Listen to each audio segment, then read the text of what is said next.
We sat down, we did script work over and over and over and over. And he's like, hey, you're going to go in there, you're going to say X, Y, and Z, you're going to ask for A, B, and C. And we practiced it, and I was the best shadow boxer ever. Heavyweight champ, right? So I could read this script, and I was in it. And one day he goes, okay, it's your turn. And I was like, what? It's like, it's your turn. And I was like, next one. So he gets out of the car. He's like, okay, we'll go inside. We'll do this. I'll start. You participate with me. Okay, cool. He goes, and I was like the worst backup dancer. He's giving his spiel, and I was like, yeah. What he said, yeah. Like, look at him. He knows what he's doing. Yeah, that doesn't work. So we go to the next place, and he goes, all right, it's your turn. I was like, no, like, let me try this. He goes, get out. Go. And I went in there, and he goes, whatever you do when you're talking, don't say So yeah, and so he recorded me, and then I realized, oh, you sound silly. So when I get in there, I do exactly what he says not to do, and I'm going, oh, geez, I'm just going to blow this one. And I pretty much did. Not in a bad way. It's fine. Like, I could call later, reintroduce myself, and get the sale. But I learned so much in just being with him and seeing how confident he was when he went into a room.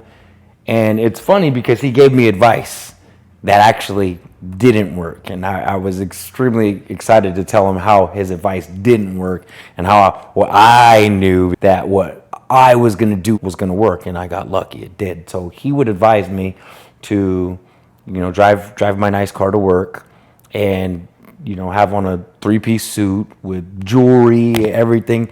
And I was trying to explain to him, I'm like, it's not going to work for me, man. That'll work for you because you're older. But, like, in my opinion at that time, this is just my opinion, I thought to myself, people are going to think you're being too flashy, you're too young, you don't have salt and pepper to come with your expensive car and your jewelry, while we were, at the time, bringing in school nutrition programs to low-income areas. And so it's like, I thought to myself, it's probably not really cool to drive, like, a really nice car and have these things on. Let me try another approach. And so I put some jeans on, some tennis shoes, and a plain collared shirt.